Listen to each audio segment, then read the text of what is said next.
It's another Fourth Art Saturday video hop organized by Meri Atelier. Please follow the description box below for the links to the other crafters and artists.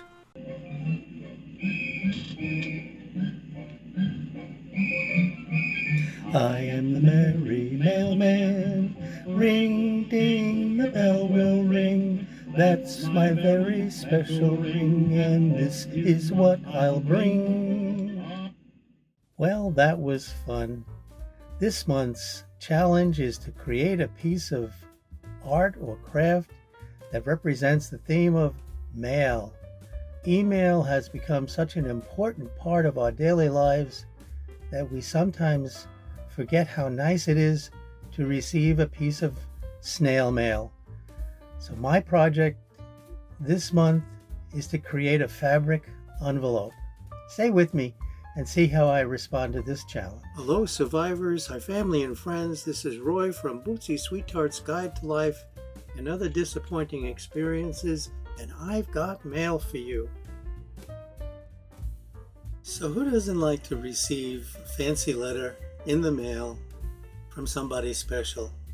So when this theme came up, I said I need to make something special like an envelope, and I decided on a fabric envelope.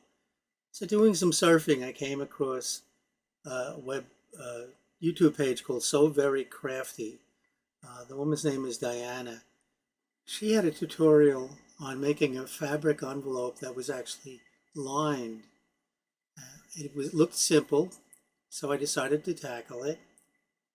She gave us a pattern to download, and I did so and made some changes, as I'm apt to do, and came up with this envelope. Here's my prototype,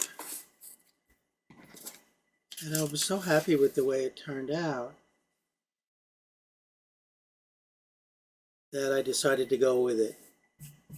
Very pretty. This is not backed in any way. This is just the fabric. So let me show you how we started that. What I used for this project were two pieces of fabric, the same exact size, and an interfacing for the outside fashion fabric, the main fabric. Now the measurements were very vague for sure. Diana made the pattern sizable so you could make any size envelope you used. I made sure that my envelope was started from a square, and I used one of my OmniGrid squares. This one turns out to be 8.5 by 8.5. No, 9.5 by 9.5. So much for how exact I make things. And the fashion fabric has to be lined with an interfacing to give it some body. Now you can see with the pattern next to my square, the pattern is not a square, perfect square, but I work better when things are exactly square or angular. So I made mine square. And this little cutoff turns out to be very, very important, and I'll show you that as we go along. So I need to cut an equilateral triangle on the bottom. It was easy for me to just line up my diagonal ruler and decide, in this case, I decided it's going to be a 1/2 inch on the diagonal ruler, which means, oops, don't move, Roy, which comes out to almost an inch, although it doesn't matter. So I'm just going to chop it off. I've decided to make this the outside fabric, and you can see I've interfaced it. And here's that wedge. Now the only two sides we're interested in are the two sides that are adjacent to the wedge. With right sides together, I'm going to fold this one side to that wedge point where the wedge is cut. And I'm going to run a row of stitches. I use 3/8. The instructions calls for 1/4, but I find it easier to use 3/8. Gives me a little wiggle room. So this is stitched from here to here. And I've created sort of like a little dog ear here, and you'll see in the finished envelope that's one of these corners. Now comes a little bit, the only tricky part here, besides turning it inside out. We have the other adjacent side, and I'm going to do exactly the same, but I'm going to make sure that what I've just sewn is out of the way. So now I'm taking this side, bringing it to the point where the wedge begins, and I'm making sure that these raw edges line up.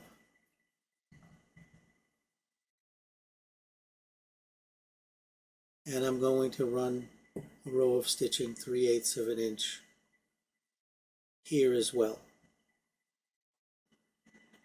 Now on the ones that I've done so far, I've pinked the edges to try to get some of the bulk out of the way. But I think for demonstration purposes, I'm going to leave it in because I could use that extra fabric to make a point when you sew this together. I do have, by the way, you can't see this, I do have to adjust my tension. Top thread, which is the gold thread, is being drawn up by the bobbin thread, and that is not a strong seam, but for this I'll leave that because we're going to top stitch it anyway. I think the only thing I want to do is cut off some of this bulk in that one corner.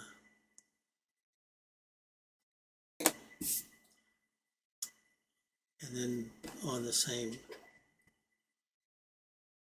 on the other side.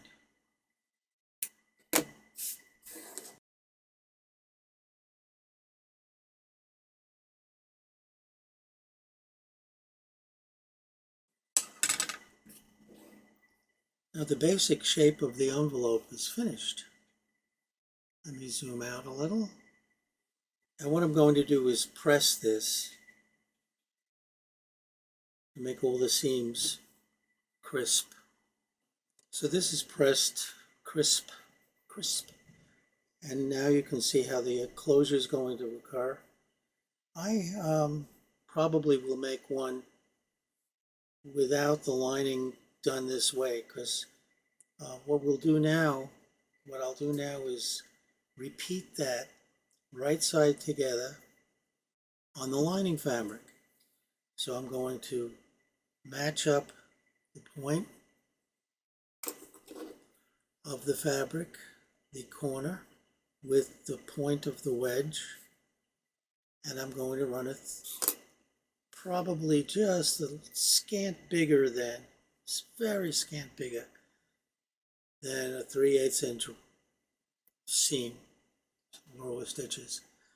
The lining should be just a smidgen shorter than, smaller than the fabric. So this is the lining fabric, and you can see the corners that match up with the corners of the outer fabric. Now if you've ever made a quilt of any kind or a bag of any kind that's lined, if you've ever lined anything, you learned, of course, that when you're affixing the lining to the outside fabric, you make sure that right sides are together. Right sides must be together. So I don't need to turn this out, but I do need to carefully stuff the outer fabric into the lining, and it will be turned out when we've done sewing. Let me make sure it's in there. We want all the raw edges to line up. And here's where I would pin. Notice I haven't pinned up till now. Now what I'll do is I'll take a I'm gonna match this up. All this has to be matched up. The other thing that's very important are these corner seams. I'm going to move them in opposing edges, opposing sides, and pin them. That will make the envelope really look finished and not wonky. Apologize for my voice. We've been following my adventures. We were in Europe and we contracted COVID. Recovered, we're negative, everything's fine, but my voice is left worse. So I'll pin this and then I'll sew this all around, and I'm going to leave an opening. Let me pin the opening so that I can what they call birth the envelope. And you know me about turning inside out, right sides out. I find it to be a bit exciting to say the least. Now I've sewn all around the opening, leaving a space, an opening to pull the two fabrics, the two sides out, birth the envelope, as they say. And of course, as you know, this is not my favorite activity, but it's rewarding in the end.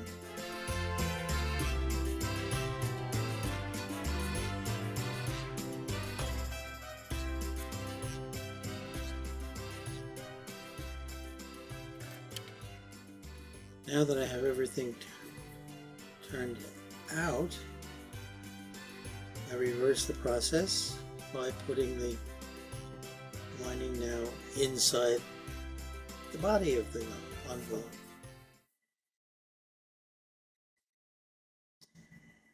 And zhuzh it, play with it, poke it. Now it's going to be a little bit thicker at the edges than I'd like because I didn't trim the seam allowance like I've done in the others, but it was just easier to show how to do this. And I'll press it out and be right back. So I did a little stitching here to make it finished, more finished looking. Very, very nice. Now the fun begins, more fun begins, when we can now decorate our envelope. Now I'll press this down. I forgot to press that down. And then we'll embellish this beautiful envelope. This is the finished envelope with the 9.5-inch square. And what's nice about Diane's project and instructions, you can change the size. Here is my original prototype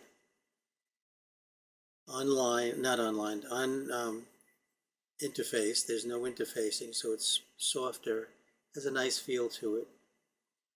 This is fun to embellish. And I went even smaller with my Omni grids. I just picked 2 or 3 different ones.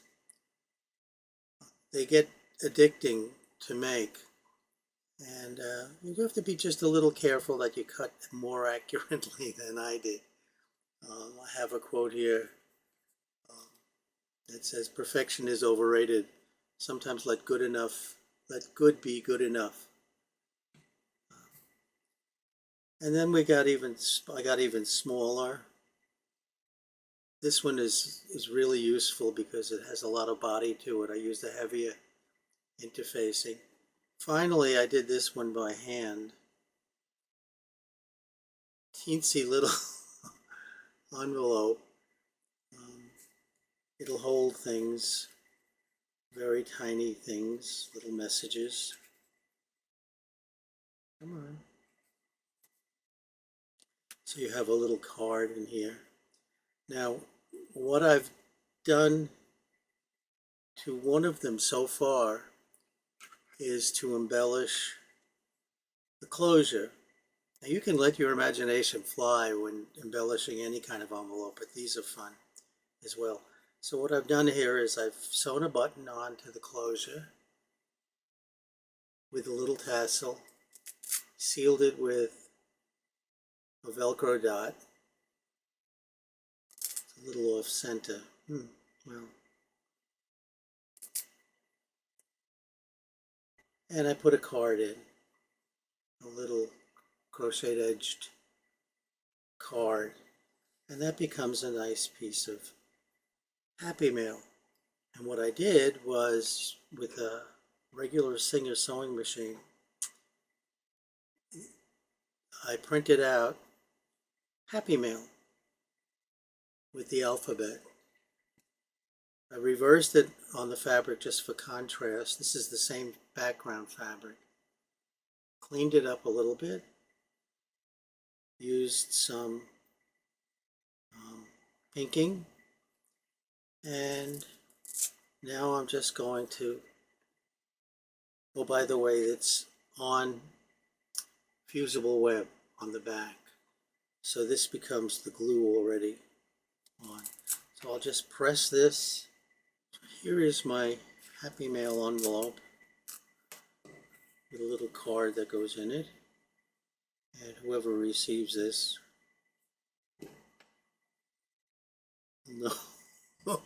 will notice the imperfections.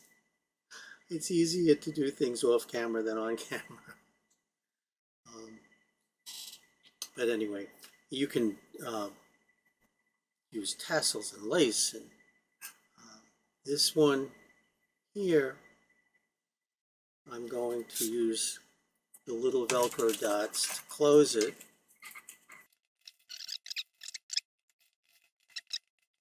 And I'll decorate it even more. This time I'll use some hot glue.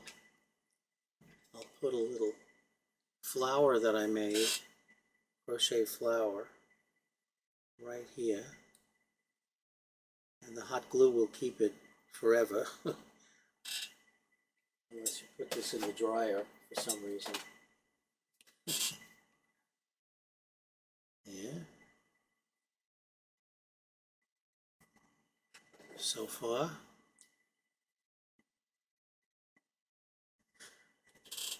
And I'll put a little bead in the middle.